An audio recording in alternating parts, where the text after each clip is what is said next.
नमस्कार, मैं राजीव कुमार बीजन बिहार से।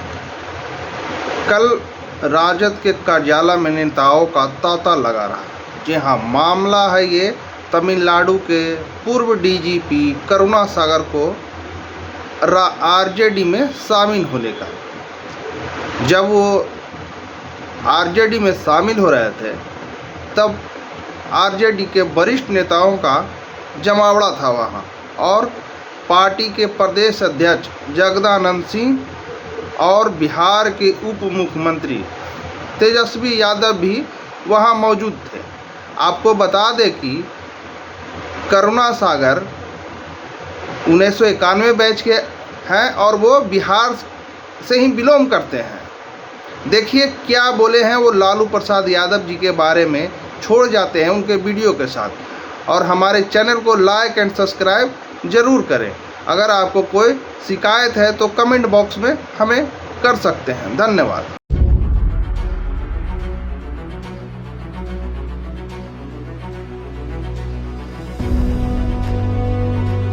बिहार के उप मुख्यमंत्री तेजस्वी यादव के हाथों पार्टी की सदस्यता ग्रहण कर रहे और टोपी पहन रहे ये हैं तमिलनाडु राज्य के पूर्व डीजीपी वेलफेयर करुणा सागर।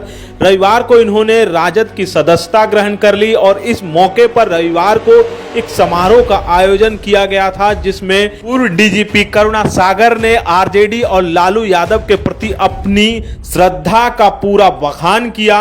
पार्टी की सदस्यता ग्रहण करने से पहले उन्होंने लालू यादव से मुलाकात भी की थी।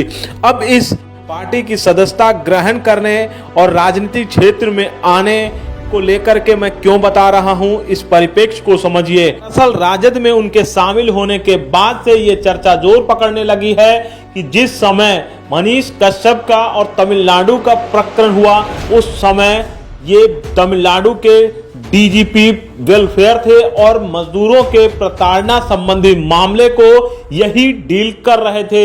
मीडिया से सारी जानकारी यही शेयर कर रहे थे और जो बिहार सरकार के पक्ष को या तमिलनाडु सरकार के पक्ष को मजबूती से रख रहे थे वो डीजीपी करुणा सागर ही थे।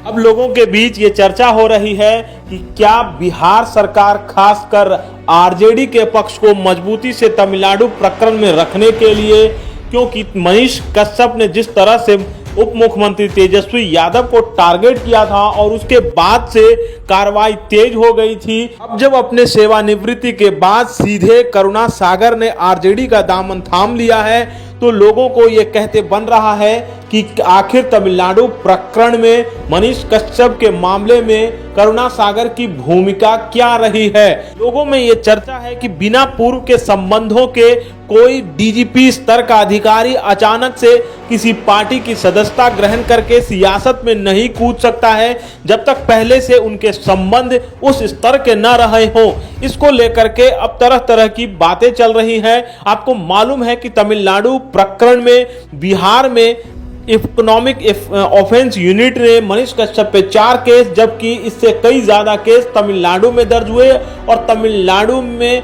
वहां की सरकार ने मनीष कश्यप पर एनएसए भी लगाया, जो अब तक मदुरई जेल में मनीष कश्यप बंद है और इस मामले की सुनवाई सुप्रीम कोर्ट में चल रही है।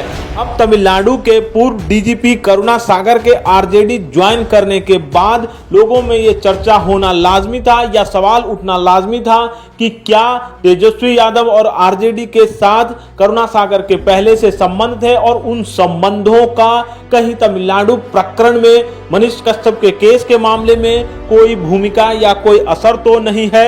इसको लेकर के लोगों में चर्चा होना लाजमी है।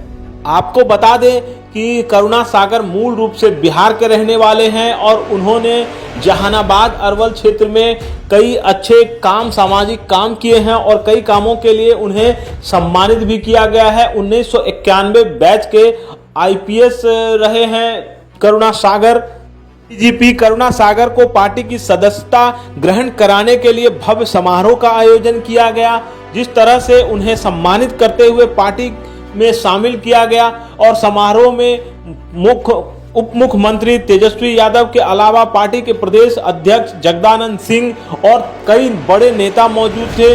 और जिस तरह से उनका भव्य स्वागत किया गया, इससे साफ जाहिर है कि आरजेडी के साथ पूर्व डीजीपी के पहले से संबंध रहे होंगे। अब देखना है कि करुणा सागर के ज्वाइन करने के बाद, आरजेडी में शामिल होने के बाद किस तरह की राजनीति होती है। कई लोग कह रहे हैं कि मनीष कश्यप प्रकरण में आरजेडी के लिए भूमिका निभाने की वजह से जो है करुणा सागर को पार्टी में शामिल कराया गया है और अब लोकसभा के चुनाव में शायद उन्हें टिकट भी मिल जाए। हालांकि ये सारी बातें कयास के स्तर पर हैं, चर्चा के स्तर पर है, लेकिन सवाल उठना लाजमी था। विद्यार्थी हूँ और इतिहास में कहते हैं कि जो लोग इतिहास से सीखते नहीं हैं वो उसको रिपीट करते हैं। आज देश एक कठिन दौर से गुजर रहा है। बाबा साहब भीमराव अम्बेडकर के बनाए हुए संविधान पर कुठाराघात हो रहा है, सामाजिक द्वेष फैलाया जा रहा है, लोगों को बांटने की कोशिश हो रही है। भारत का संविधान, भारत की गंगा जमुनी संस्कृति आज खतरे में है। तो दोस्तों, ये एक महायुद्ध है और इस युद्ध में हमारे नेता अग्रणी हैं और उनको आप सबका साथ चाहिए। आप सबकी शक्ति ही उनकी शक्ति है, आप ही को परिवर्तन ला सकते हैं।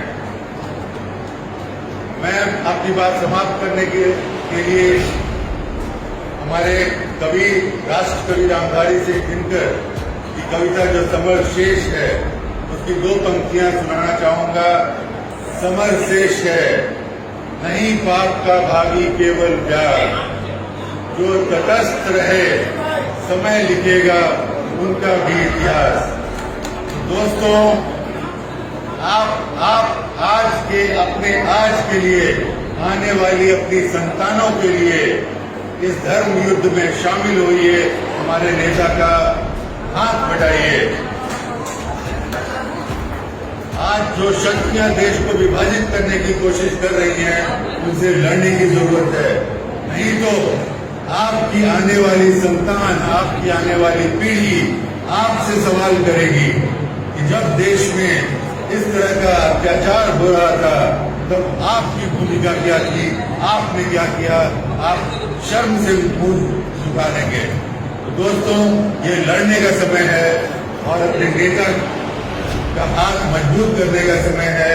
अपने संतानों के सामने अपना सर खड़ा रख के जीने का समय है।